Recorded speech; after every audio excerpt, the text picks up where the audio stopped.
الحمد لله وكفى وسلام على عباده الذين اصطفى أما بعد فأعوذ بالله السميع العليم من الشيطان الرجيم بسم الله وباسم عرش كتاب الله الرحمن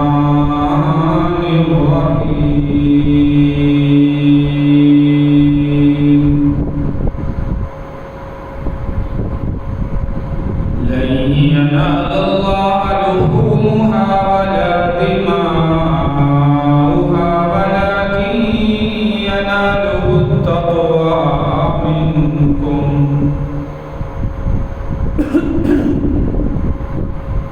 صدق الله مولانا العظيم رب اشرح لي صدري ويسر لي أمري واحلل عقدة من لساني يفقهوا قولي رب زدني علما رب زدني علما رب زدني علما سبحانك لا علم لنا إلا ما علمتنا إنك أنت العليم الحكيم يا رب صل وسلم دائما أبدا على حبيبك خير الخلق كلهم تمام احباب پیارے پیغمبر صلی اللہ علیہ وسلم کی ذات پر بآواز بلند درود پاک پڑھیں اللهم صل على محمد وعلى آل محمد كما صليت على إبراهيم وعلى آل إبراهيم إنك حميد مجيد اللهم بارك على محمد وعلى آل محمد كما باركت على إبراهيم وعلى آل إبراهيم إنك حميد مجيد قابل سجد ترام سامعین کرام بزرگوں دوستوں پردہ نشینوں بہنوں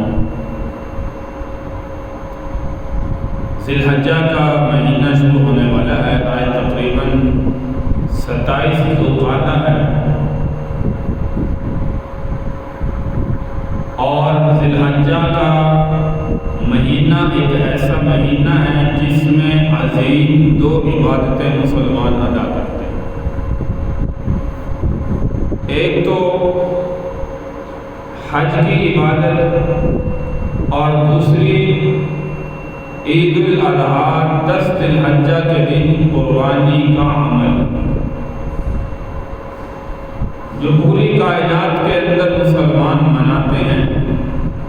اور اس دن میں جانوروں کو اللہ کے نام پر قربان کرتے ہیں یہ ہمارے لیے بہت بڑی سعادت اور خوش قسمتی ہے کہ اللہ تبارک و تعالی نے ہمیں یہ خوشی کے ایام خوشی کے لمحات ایک رمضان المبارک کی عبادت کے بعد اور دوسرا حج کے ایام میں قربانی کا عمل یہ 2 اللہ تبارک و تعالی نے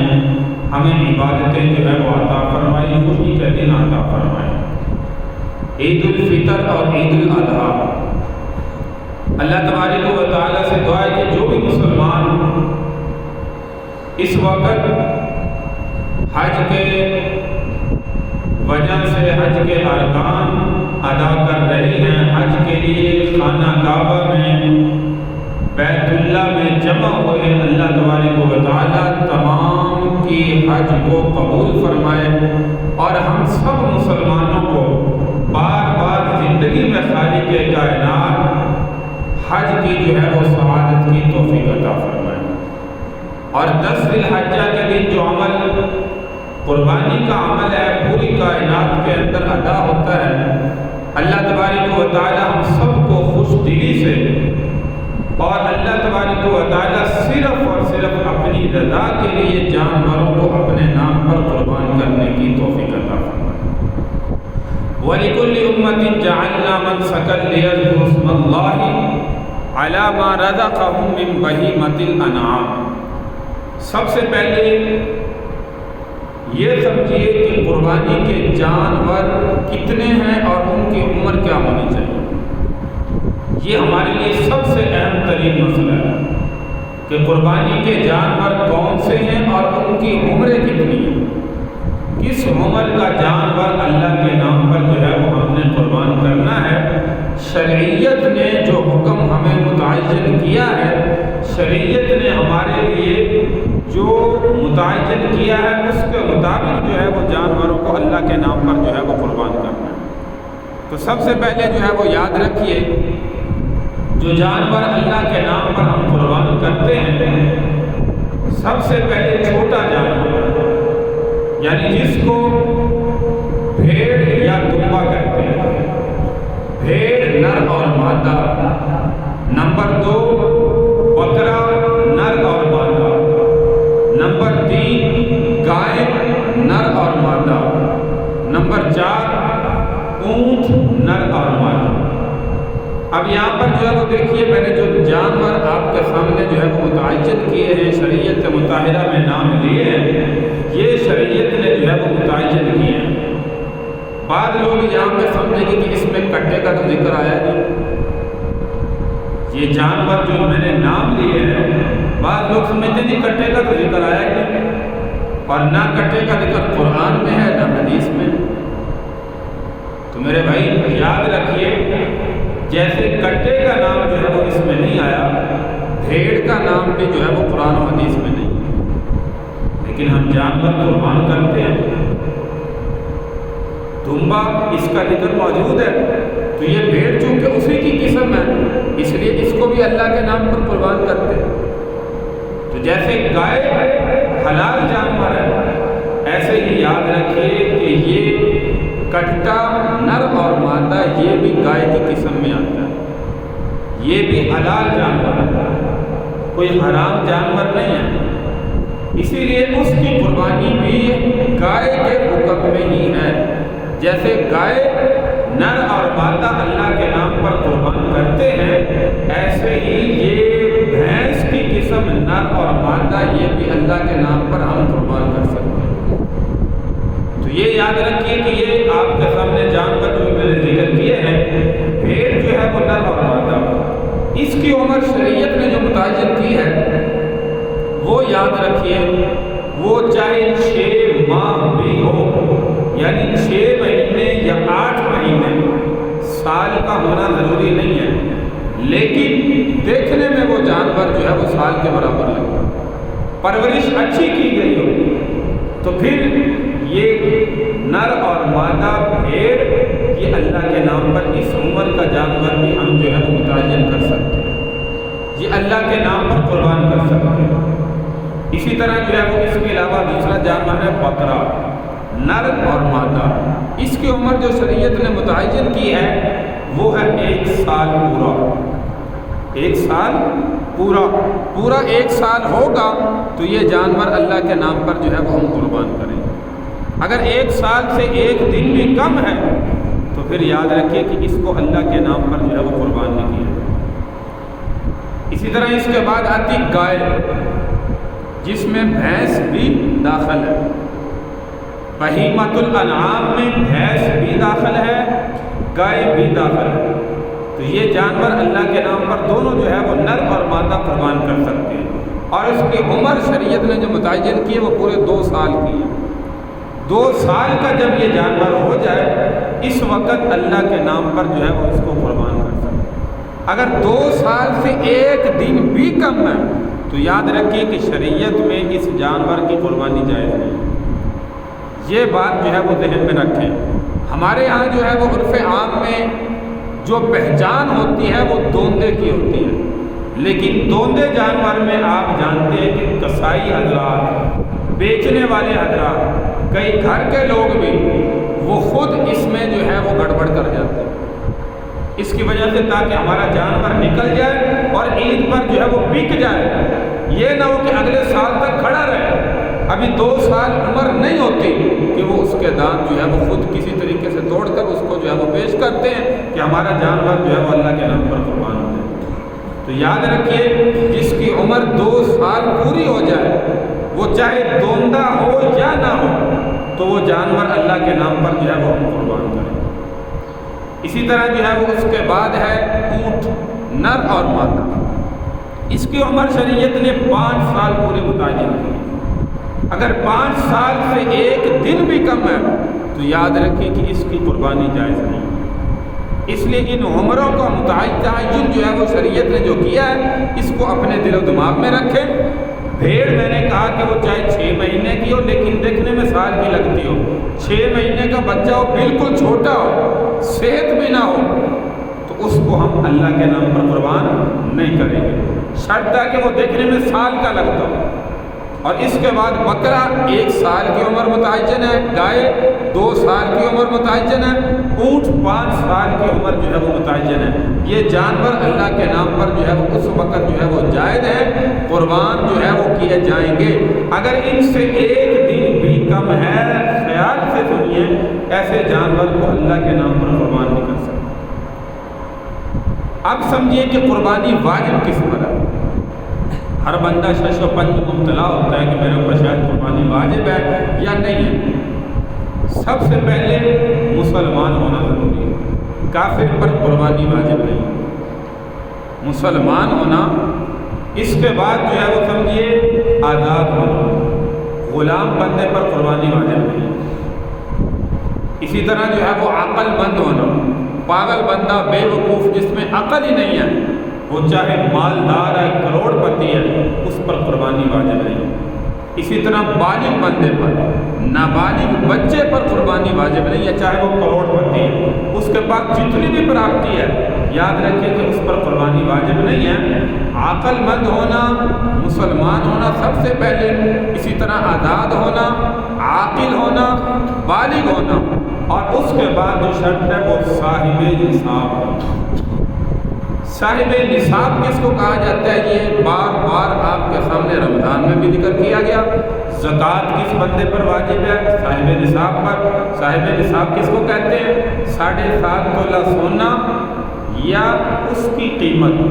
52.5 تولہ چاندی یا اس کی قیمت کا انسان مالک ہے، یا 52.5 تولہ چاندی کی قیمت جو بنتی ہے، ضرورت سے زائد جو بھی مال ہے، ضرورت سے زائد گھر میں جو بھی چیزیں ہیں، ان کی قیمت اتنی بڑھ جاتی ہے کہ وہ 52.5 تولہ چاندی کی قیمت کو پہنچ جاتی ہے، تو یہ بندہ صاحب نصاب بن جاتا ہے۔ اب عرف عام میں آپ جو ہے وہ اندازہ لگائیں، 2026 چل رہا ہے اور ہجری کے حساب سے 1447 میں ہم زندگی گزار رہے ہیں، تو اس وقت چاندی 1 تولہ کی قیمت کیا ہے؟ اس اعتبار سے 52.5 تولہ چاندی کی قیمت کے اگر ہم مالک ہیں، یہ تمام چیزیں ملا کے، سونا ہمارے پاس 1 تولہ ہے، چاندی تھوڑی سی ہے، کچھ نقدی پیسے ہیں، کچھ ضرورت سے زائد جو ہے وہ سامان ہے، یہ ساری چیزوں کی قیمت ملائی جائے 52.5 تولہ چاندی کی قیمت کو پہنچ جاتی ہے، تو آپ جو ہے وہ صاحب نصاب۔ آسان الفاظ میں جو ہے وہ سمجھیے، ایسا بندہ صاحب نصاب ہے، اس پر زکوٰۃ بھی فرض ہے۔ جب عید کا موقع آئے، بقرہ عید کا موقع آئے، عید الاضحیٰ کے ایام آئے، اس وقت ایسے بندے پر قربانی بھی واجب ہو جاتی ہے۔ اب بعض بندے جو ہے وہ دیکھیے گھر کے اندر، میں اکثر ہر سال یہ آپ کے سامنے ذکر کرتا ہوں، گھر میں 10 بھینسیں باندھی ہوئی، ان کا مالک ہے، خود خریدی گھر میں موجود ہے، بڑے جانور گھر میں موجود ہیں، لیکن یہ بندہ کہے کہ میں تو صاحب نصاب نہیں۔ گاؤں میں عرف عام میں یہ مال جو ہے وہ اکثر بندوں کے پاس جو ہے وہ موجود ہے، اکثر بندوں نے جانور گھر میں رکھے ہیں۔ اب ضرورت سے زائد چیز کون سی ہے؟ ضرورت سے زائد اس میں بھینس بھی آ رہے، یہ جانور بھی آ رہے، کوئی اور ضرورت سے زائد چیزیں ہیں، ضرورت اصلیہ سے زائد جو بھی چیزیں ہیں ان کی قیمت یاد رکھیے کہ وہ صاحب نصاب کے اندر لگائی جائے۔ اب آج کے دور میں مثال کے طور پر 1 تولہ کسی بندے کے پاس، کسی عورت کے پاس تولہ جو ہے وہ سونا موجود ہے، اور ساتھ وہ نقدی چاہے 10 روپے اس کے پاس، 20 روپے، 100 روپے، 1000 روپے، اور یہ ہر عورت ہر مرد کے پاس ہوتے ہیں۔ اتنا غریب کوئی بھی نہیں ہے کسی کے پاس جو ہے وہ 100 روپیہ موجود نہ ہو۔ تو اسی طرح اگر 1 تولہ سونا موجود ہے، اس کی قیمت آج اندازہ لگائیں کتنی، تقریباً 5 لاکھ روپے بن رہی، تو ساتھ اس کے چاہے 10 کا مالک ہے، 20 روپے کا مالک ہے، تو اس بندے پر قربانی واجب ہے۔ اب بندے سمجھنے کے لیے تیار ہی نہیں، وہ کہتے ہیں نہیں میرے پر واجب نہیں ہے، میں کیوں کروں؟ کاروبار چاہے لاکھوں کا ہو، گھر میں 10 بھینسیں ہوں، 5 بھینسیں ہوں، اور ضرورت اصلیہ سے زائد چیزیں موجود ہیں، تو مسلمان کہتے ہیں جی میرے اوپر تو قربانی واجب ہی نہیں۔ تو یہ میرے بھائی مسئلہ اچھی طرح ذہن نشین کریں، شریعت مطہرہ جو ہے وہ ہمارے اوپر جو چیز متعین کی ہے اس کو سمجھنے کی کوشش کریں۔ ضرورت اصلیہ سے جو بھی زائد سامان ہے، میں نے کہا اس کی قیمت جو ہے وہ 52.5 تولہ چاندی کی قیمت کا اعتبار کریں، اور اگر اتنے کا بندہ مالک ہے تو وہ بندہ صاحب نصاب ہے، اس پر قربانی واجب ہے، واجب ہونے کے باوجود چھوڑ دیتا ہے تو حدیث مبارکہ کی وعید یاد رکھیے۔ پیارے پیغمبر صلی اللہ علیہ وسلم نے فرمایا جس بندے پر قربانی واجب تھی، عامدن اس نے قربانی کا عمل حضور چھوڑ دیا، جان بوجھ کر اس نے قربانی نہیں کی، فرمایا ایسا مسلمان عید کے دن ہماری عیدگاہ کے قریب بھی مت آئے۔ عید کی نماز پڑھنے سے اللہ کے نبی صلی اللہ علیہ وسلم روک رہے ہیں۔ تو اس لیے میرے بھائی اس سخت وعید سے جو ہے وہ بچیں، اس سے اندازہ لگائیں کہ ہمارے پیارے پیغمبر صلی اللہ علیہ وسلم کو ایسے مسلمان بندے پر کتنا غصہ ہے، کتنا غصہ فرما رہے ہیں، کتنی سخت وعید دے رہے ہیں کہ اس پر قربانی واجب ہے لیکن وہ جان بوجھ کر چھوڑ رہے ہیں۔ تو ایسا بندہ ہماری عیدگاہ کے قریب نماز پڑھنے کے لیے بھی نہ آئے۔ تو اس وعید کو سامنے رکھتے ہوئے میرے بھائی، جیسے پورا سال جو ہے وہ ہم اپنی مصروفیات میں سے اپنے اوپر خرچ کرتے ہیں، اس طرح عید الاضحیٰ کے موقع پر بھی یاد رکھیں کہ یہ ہمارے اوپر قربانی واجب ہے۔ ہاں اگر آپ صاحب نصاب نہیں ہیں، اتنی ملکیت آپ کے پاس موجود نہیں ہے، پھر ٹھیک آپ قربانی نہ کریں۔ جس بندے پر واجب ہی نہیں ہے اس کے لیے شریعت متعین نہیں کرتی۔ جیسے کسی بندے پر زکوٰۃ فرض نہیں ہے تو شریعت نہیں کہتی کہ بھائی تو زکوٰۃ زبردستی دے۔ جس بندے پر زکوٰۃ فرض ہوگی اسی کو شریعت حکم دیتی ہے کہ غرباء کا خیال رکھے، حاجت مندوں کا خیال کرے۔ جس پر واجب ہی نہیں ہے شریعت اسے اس پر کوئی چیز لاگو نہیں کرتی۔ تو اس لیے میرے بھائی یہ مسائل ذہن میں رکھ کر پھر جو ہے وہ قربانی کا عمل کیا کرے۔ اور قربانی کے جانور میں دیکھیے کہ ایسا جانور ہمیں خریدنا چاہیے جو ہماری نظر کو اچھا لگے۔ پچھلے دنوں میں ایک ساتھی کا فون آیا، وہ کہہ رہا تھا جی ایسا جو ہے وہ کٹا ہم نے لینا ہے اور جانور جو ہے وہ ایسا ہے، تو تصویر اس نے بھیجی، لیکن جو ہے وہ میرا دل چاہتا ہے کہ میں جو ہے وہ کٹا کروں، کبھی کہتا ہے جی میں بیڑا کروں، لیکن جو ہے وہ یہ جانور ہے۔ میں کہ اللہ کے بندے یہ تو اتنا خوبصورت جو ہے وہ دیکھنے میں نہیں لگ رہا، جانور تو جانور ہے، خوبصورت تو سارے ہی ہیں، لیکن ایک چیز ہوتی ہے نظر میں جس کا گوشت بھرا ہو، دیکھنے میں جسامت میں اچھا معلوم ہوتا ہو، اور جو ہے وہ دیکھنے سے پتہ چلے کہ واقعی یہ جانور فربہ ہے، خوبصورت ہے، اس کو اللہ کے نام پر میں قربان کروں، تو کہنے لگا جی ہم نے کیا کرنا، ہم نے تو گوشت ہی کھانا، گوشت ہی کھانا ہے۔ تو میرے بھائی جب گوشت کھانے کی نیت ہے تو لن ینال اللہ لحومها ولا دماؤها ولکن ینالہ التقوی منکم۔ اللہ تو کہہ رہے ہیں کہ مجھے نہ تمہارے خون کی ضرورت ہے جانور کے، نہ گوشت کی ضرورت ہے، میں تو تمہارے دل کی نیت کو دیکھوں گا کہ اس بندے کی نیت میرے لیے قربان کرنے کا کتنا عزم، کتنا ارادہ، کتنا جذبہ ہے۔ تو جب جانور کرنا اللہ کی رضا کے لیے ہے تو میرے بھائی ایسا جانور خریدے جو نظر کو اچھا لگے، خوبصورت ہو۔ اب یہاں پر بہت سے فلسفی بندے کہتے ہیں جی شریعت بھی حکم متعین کرتی ہے، لیکن جو ہے وہ دیکھیے بہت سے لوگ اعتراض کرتے ہیں، ایک بندے نے 10 لاکھ کا بیل لیا، اب دیکھنے والے کہتے ہیں جی کتنے کا لیا ہے، مالک ہے جی 10 لاکھ، اتنا جانور جو ہے وہ اس میں پیسہ ضیاء کر دیا آپ نے، پیسہ ضائع کر دیا، اس سے اچھا جو ہے وہ 5 جانور لے لیتے۔ بھائی نظر میں اچھا لگا کہ اللہ کے نام پر میں کر رہا ہوں، سال کے بعد عید کا موقع آتا ہے، خوشی سے لے لیا جانور، اچھا لگا، بہت اچھا عمل ہے۔ اس میں ہم نہیں کہہ سکتے کہ اتنا پیسہ تو نے خرچ کیوں کر دیا۔ دنیاوی ضروریات میں تو ہم نے کبھی یہ نہیں کہا۔ اور بہت سے کہتے ہیں کہ اتنا پیسہ کسی غریب کو دے دیتے، لیکن دوسری طرف دیکھیے شریعت کیا کہہ رہی ہے، جس مبارکہ کے اندر پیارے پیغمبر صلی اللہ علیہ وسلم نے فرمایا قربانی والے دن، عید الاضحیٰ کے دن سب سے بڑی نیکی اور سب سے بڑا عمل اس دن یہ ہے کہ تم اپنا پسندیدہ جانور اللہ کے نام پر جو ہے وہ قربان کرو۔ اس دن یہ سب سے بڑی نیکی نہیں ہے کہ جانور کو ہم چھوڑ دیں، قربانی کے وجود کو چھوڑ دیں، یہی پیسہ ہم کسی غریب پر خرچ کر دیں، یہی پیسہ کسی حاجت مند پر خرچ کر دیں۔ نہیں میرے بھائی، شریعت ہمیں اس کا حکم نہیں دیتی۔ تو اس لیے جو جانور نظر کو اچھا لگے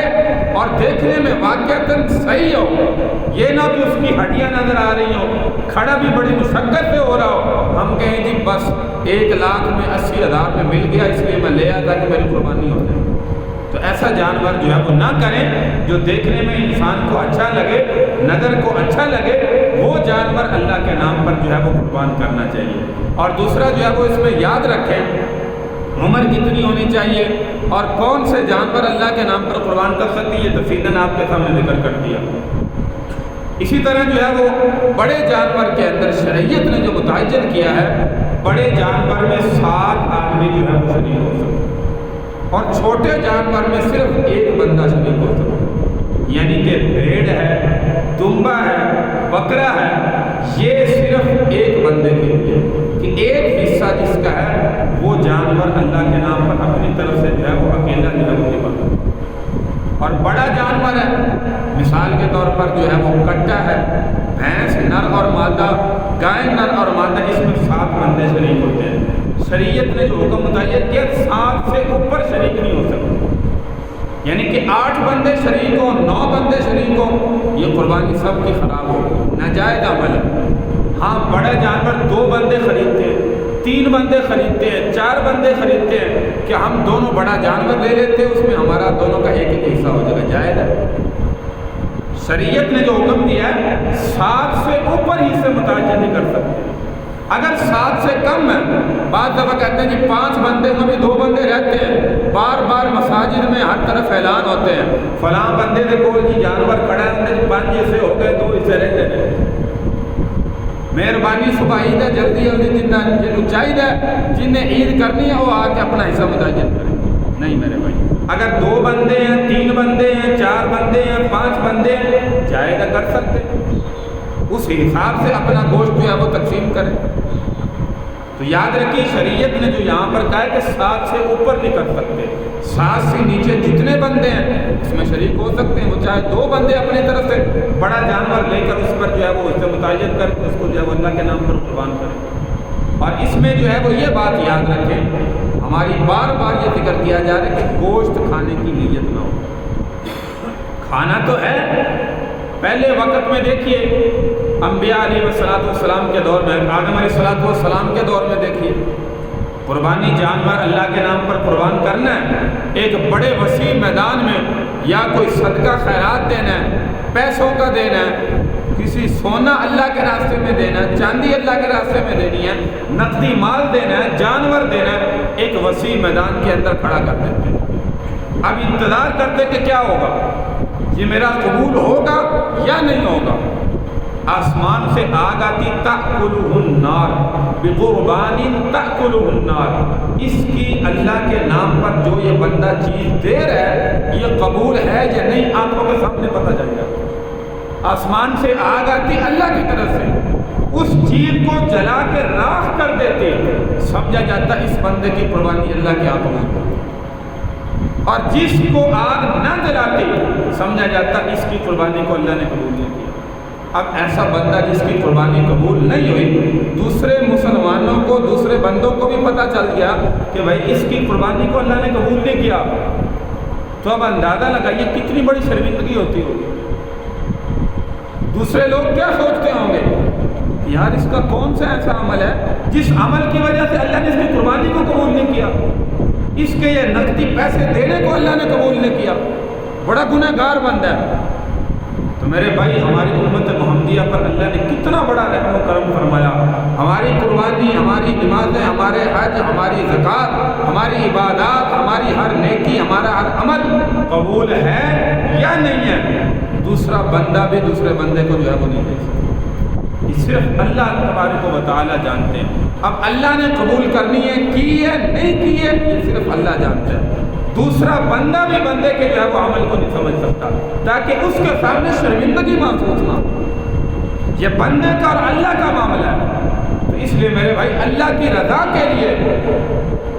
جانور اللہ کے نام پر قربان کریں۔ اللہ خود کہہ رہے ہیں ینال اللہ لحومها ولا دماؤها، ہر عمل ہر نیکی میں اللہ یہ کہتا ہے۔ رمضان کے روزے فرض ہوئے، یا ایھا الذین آمنوا کتب علیکم الصیام کما کتب علی الذین من قبلکم لعلکم تتقون، اس لیے تم پر فرض کیے تاکہ تم پرہیزگار بن جاؤ، اللہ سے ڈرنے والے بن جاؤ۔ اور یہاں پر دیکھیں ولاکن ینالہ التقوی منکم، یہاں پر بھی اللہ کہتے ہیں جو جانور ذبح کر رہے ہو، نہ میرے پاس اس کا خون پہنچے گا، نہ اس کا جو ہے وہ فرمایا گوشت پہنچے گا، میرے پاس تو تمہارے دل کی نیت پہنچے گی، دل کا تقوی پہنچے گا کہ اس بندے نے اللہ کی رضا کو کتنا مطلوب رکھا اور کتنا اللہ کی رضا کے لیے جانور کو قربان کیا۔ تو یہ میرے بھائی مسائل سامنے رکھتے ہوئے اللہ کے نام پر جانوروں کو جو ہے وہ قربان کریں۔ اور آخر میں 27 ذوالقعدہ میں نے کہا آج کا دن ہے، جمعۃ المبارک ہے، ان قریب چاند جو ہے وہ نظر 1-2 دن کے بعد آنے والا ہے۔ مسلم شریف کے اندر روایت مبارکہ موجود ہے، حضور علیہ الصلوۃ والسلام نے فرمایا کہ جس مسلمان پر قربانی واجب ہے، جو بندہ صاحب نصاب ہے، جس نے قربانی کرنی ہے، جانور اللہ کے نام پر قربان کرنا ہے، فرمایا کہ وہ ذی الحجہ کے جو 10 ایام ہیں، ان ایام میں جب ذی الحجہ کا چاند نظر آ جائے، اس کے بعد نہ اپنے جسم کے ناخن کاٹے، نہ اپنے جسم کا کوئی کسی حصے کا بال کاٹے، سر کے، بغل کے، زیر ناف، یہ تمام تر۔ یہ کیوں فرمایا؟ اب یہ اس میں یاد رکھیے، بعض بندے سمجھتے ہیں کہ یہ شاید فرض ہے، واجب ہے، اگر ہم نے کاٹ لیا تو ہماری قربانی خراب ہو جائے گی، اگر کاٹ لیا تو ہم پتہ نہیں کتنے بڑے گنہگار ہو جائیں گے۔ یہ یاد رکھیے کہ مستحب عمل ہے۔ مستحب سے مراد کیا ہے؟ اگر ہم ان ایام میں رکے رہیں گے، جیسے حاجی حضرات رکتے ہیں، تو پھر اللہ تبارک و تعالیٰ اس کا اجر و ثواب قربانی سے علیحدہ اس کو عطا فرمائے گا، اور اگر کر لیں گے تو گنہگار جو ہے وہ اس میں نہیں۔ اس لیے اگر رک جائیں گے تو مستحب عمل ہے، جیسے نفل کوئی بھی ہم پڑھیں گے اجر و ثواب ہے، اگر نہیں پڑھیں گے تو گناہ نہیں ہے۔ فرض چھوڑیں گے، سنت مؤکدہ چھوڑیں گے، واجب چھوڑیں گے، فرض چھوڑیں گے، تو یاد رکھیے پھر بندہ جو ہے وہ گنہگار ہوتا ہے۔ مستحب عمل ہے کہ اپنے جسم کے یہ انگلیوں کے ناخن اور جسم کے حصے کے کوئی بھی بال، ہاں مثال کے طور پر کسی مجبوری کی وجہ سے، بیماری کی وجہ سے بندے نے قربانی بھی کرنی ہے، اور ذی الحجہ کا چاند نظر آ گیا، 40 دن سے زیادہ ہو چکے ہیں، زیر ناف یا اسی طرح جو ہے وہ بغل کے بال جو ہے وہ نہیں کٹتے، اب ایسے بندے کے لیے ضروری ہے کہ یہ بھی بندہ رکا رہے۔ ان ایام میں کچھ افاقہ ہوا کر سکتا ہے تو کہے جی میں نے تو قربانی کرنی ہے لہذا میں نہیں کروں گا، تو انسان کو اپنے جسم کی صفائی بھی رکھنی چاہیے۔ الطہور شطر الایمان، یہ حدیث مبارکہ کے اندر فرمایا صفائی ایمان کا حصہ ہے۔ 40 دن سے اوپر ہو چکے ہیں تو اس کو کاٹنے چاہیے، اس کو انتظار نہیں کرنا چاہیے کہ 10 ذی الحجہ کا دن آئے گا، قربانی کرنے کے بعد میں جو ہے یہ عمل کروں۔ ان چیزوں کا جو ہے وہ ضرور خیال رکھیں۔ ذی الحجہ کا چاند 1-2 دن کے بعد جو ہے وہ نظر آنے والا ہے، اگر جو ہے وہ پہلے کاٹ لیں پہلے کاٹ لیں، ان ایام میں رک جائیں، اللہ تبارک و تعالیٰ اجر و ثواب عطا فرمائیں گے۔ اور یہ بھی اس بندے کے لیے مستحب ہے جس نے قربانی کرنی، اور جس نے قربانی نہیں کرنی اس بندے کے لیے جو ہے وہ کوئی ضروری نہیں۔ تو یہ میرے بھائی زیادہ سے زیادہ جتنا ہو سکتا ہے ہمیں قربانی کے موقع پر مسائل کو پوچھ کر، باقی بے شمار جو ہے وہ مسائل ہیں، جانور کیسا ہونا چاہیے، عیب دار نہیں ہونا چاہیے، عیب جو ہے وہ کتنا معاف ہے کتنا نہیں، یہ اپنے علماء سے، مفتیان کرام سے رابطہ کر کے ان سے مسائل پوچھ کے اگر کسی جانور میں کوئی عیب ہے وہ دکھا کر اس کے بعد جانور اللہ کے نام پر جو ہے وہ قربان کرنا ہے۔ اور جو ہے وہ عیب دار جانور جو ہے وہ قربان نہ کریں۔ ہاں اگر گراتے وقت کسی قسم کا عیب آ جائے، یہ مسئلہ ذہن میں رکھیں، ٹانگ ٹوٹ گئی، سینگ ٹوٹ گیا، کوئی بھی مسئلہ بن گیا، جب جانور کو گرا رہے ہیں اس میں جو ہے وہ عمل ناجائز نہیں ہوتا کہ یہ جانور ہم چھوڑ دیتے ہیں، ہم کوئی اور نیا جانور لے کر آتے ہیں۔ اس سے پہلے ہمیں دیکھنا چاہیے عید کے دن میں جو خریداری کر رہے ہیں، جانور کو خرید رہے ہیں، اس میں کسی قسم کا عیب تو نہیں؟ اگر ہے وہ اپنے علماء سے پوچھیں، مسائل پوچھ کر اس کے مطابق جو ہے وہ اس کا تعین کریں۔ اللہ تبارک و تعالیٰ سے دعا ہے کہ اللہ تعالیٰ ہمیں عمل کی توفیق عطا فرمائے، ان ایام میں زیادہ سے زیادہ اللہ اپنی رضا کے لیے جانوروں کو اپنے نام پر قربان کرنے کی توفیق عطا فرمائے۔ وآخر دعوانا ان الحمد للہ رب العالمین۔